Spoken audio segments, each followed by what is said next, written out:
Well, Weeksy, all afternoon we've been wondering if this was going to go down, and here it is from the Boston Bruins. Bruins general manager Don Sweeney announced today, November the 19th, that the team has relieved Jim Montgomery of his duties as head coach. Associate coach Joe Sacco will assume the interim head coaching duties. And Jim Montgomery, I mean, it's been a tough go the start of this season, as you can see, but the last 2 years, his first year in Boston was off the chart, record-breaking season, 65 wins. Last year, 47 wins. This is with losing people, too. I mean, with Bergeron leaving last year and Krejci not part of it, and still he had a great run. His points percentage as the head coach of the Boston Bruins is .715. It's crazy. I mean, it's very hard to imagine that someone with a points percentage that good over 2+ years ends up out here on November the 19th of the third season. But that is exactly what has happened. What's your immediate reaction? It has been something we've been hearing about for several days, maybe even a month, and certainly all day today.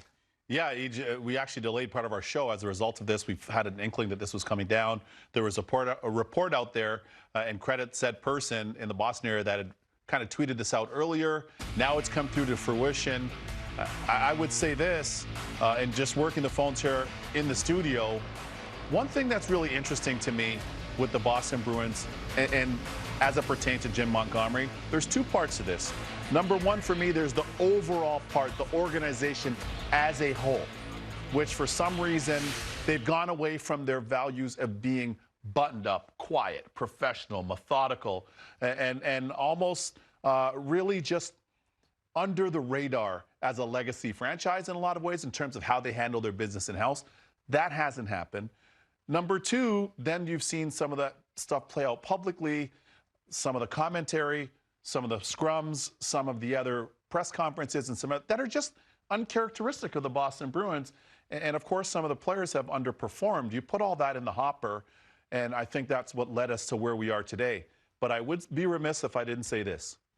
Ever since the Boston Bruins were dispatched by the Florida Panthers, I've said this in this studio numerous times, in that Game 7, although they've played good hockey since, and you just pointed out the points percentage, things just seemed unsettled in Boston for whatever reason. So I'm curious to see with this move, Joe Sacco, their longtime, who's a native Bostonian too, long time, he's been very loyal to the organization. He gets the opportunity now on an interim basis. They got my man Jay Leach there. They've got Kelly there. They've got my man Mougenel and other guys in the American League. They have good coaches in the system. I'm curious to see now if this move can kind of spurn them into getting into the right direction, and more importantly, can they get back to their identity as a franchise and how they do their stuff? And you mentioned it. I just want to clean it up. Rich Keefe is the guy, he's like a local Boston guy who had this report much earlier in the day. Yeah. And we all were kind of waiting and seeing. We were waiting for the official word from the Boston Bruins, as we do, and we did get it.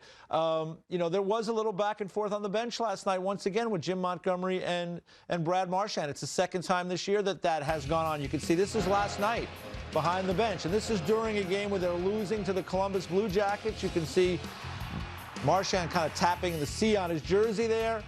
Earlier in the season, he had benched David Pastrnak for what was a bad turnover. This is him with Marchand again earlier in the year. I believe that was in Denver earlier in the season. So there's been some back and forth with the star players. Now, sometimes, you know, you go after the stars, you're sending a message to everybody else. But sometimes when you go after the stars, you ruffle their feathers. And sometimes when the stars aren't happy and they're not driving things as they should, and other guys are not really contributing that much. I mean, there's been a lot of underachievement so far in Boston this season. That can work against you. I've talked to guys who coach this league who've won Stanley Cups, who've been really, you know, really high-end coaches, and I asked them about, you know, dealing with that, and they said to me, you can only go down that road once. You know, you can't really start going down that road too often, especially in this day and age, and, you know, that might be part of it as well. Who else are you going to tap? Yeah.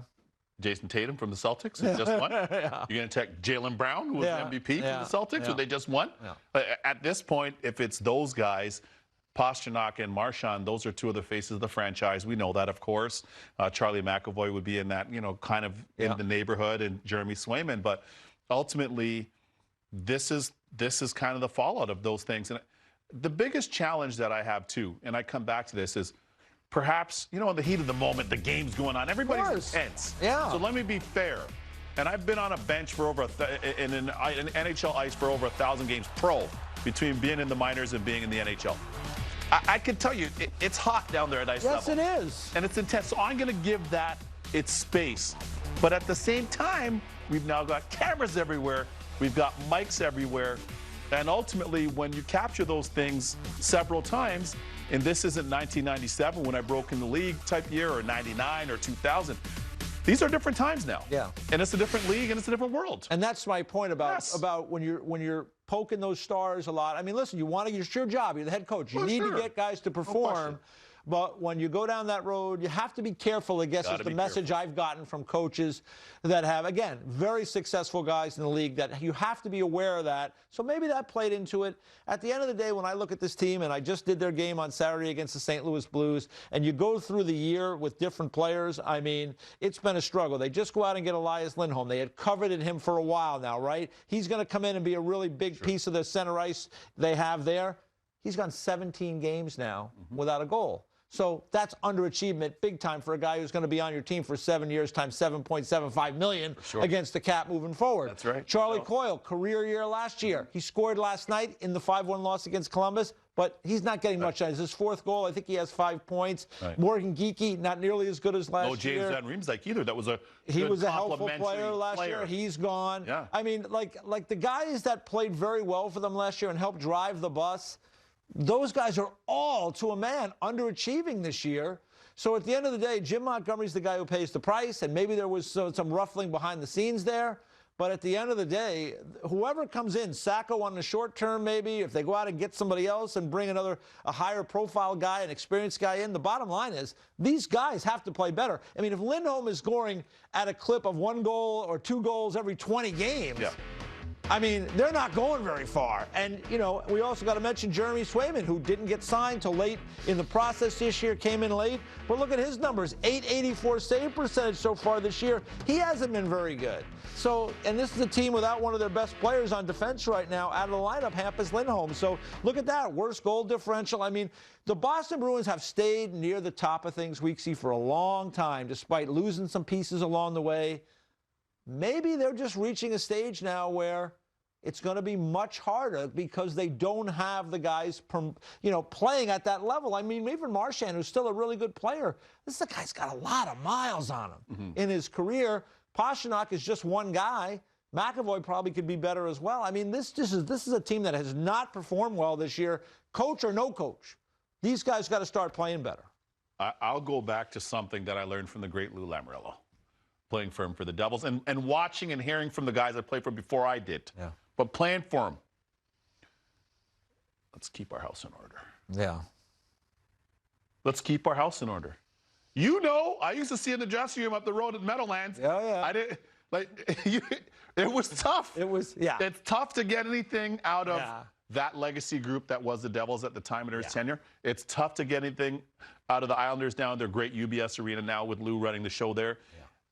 Again, I'll say this again, for Boston, which to me, from my entirety in this league, playing and broadcasting, buttoned up, clean, methodical, strategic, surgical. Certainly the last 15 years. The last 15 years. They had that window in there where maybe things were a little different when they were drafting first and Joe Thornton and different. But really, it started to 2008, 2009. Right before the Cup team. Yeah, when Zdeno Chara got there. That's right. I think that's when everything kind of really settled out. It settled everything down. And I know from talking to enough teammates, people that have played there, that are playing whatever, working there, for whatever reason, they've become unbuttoned. And I think that for them to take this next step, yes, this is their responsibility for Montgomery? Sure. Does it fall on him alone? No. Is some of this on the players? Yes. Is some of this on the organization as well? Yes.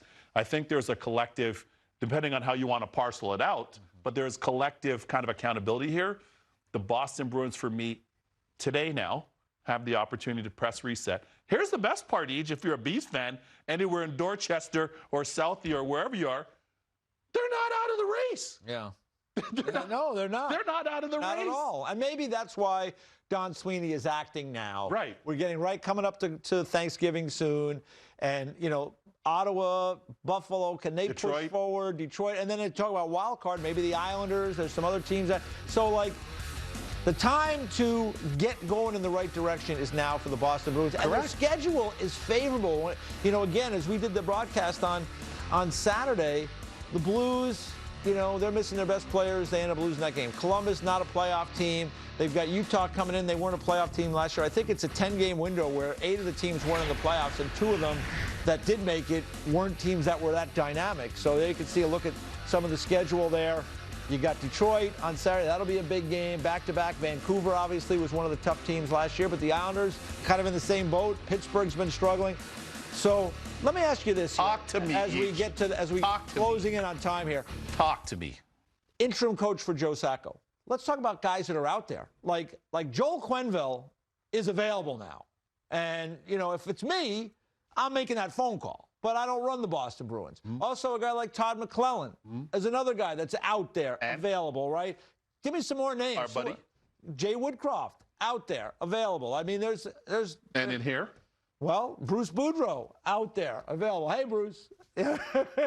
So, yeah, I mean, there are the guys that are. So now the question for you is, do you go with Joe Sacco and reward him and give him this opportunity? Or do you think you look at your team and you go, boy, we need a guy to come in that has, you know, some experience and some jam, that's going to walk in that room and people are going to go, oh, it's a little different now. Okay, that's a great question. Any one of those names, and even some other people that we may be forgetting on the board, any one of those names. Exactly. Another guy. That's right. Yeah. Any one of them. But I would say this right now, today, now, in Beantown and the Causeway in Boston, right this second. You're banging the desk, so you're excited. Right this second. Yeah. Just zen it up. It's the holiday season. Yeah. We're into the holiday season. Get some nice incense and candles and a little eggnog, your favorite beverage, whatever. Set up your situation, whatever faith you may be. Set it up. Take the pressure off for a second if you're the organization. Let's inhale. We know Sacco's capable. We know he's loyal. We both covered him in the league as a head coach. Certainly when I started broadcasting, he's played in the league a long time. He's been loyal to the And we've seen guys get a second opportunity later down the road. And Bruce Cassidy? Yeah, there's one. Bruce Cassidy. Yeah, for sure. But at this point, just Mike Sullivan. But at this point, just take a pause, relax. And again, here's the other thing that I think burned them a little bit too. Is when Cassidy went to Vegas and they won the Stanley Cup. They did. Final. That's right. That'll be correct. And bit. Jim Montgomery's probably not going to be out of work that long. He's not. He's going to get another gig for sure. I would think so. Absolutely. And there could be some changes coming down the pipeline here. It always takes the first one to kind of get things in motion. So for Montgomery, he's going to have more opportunities. He's a good coach.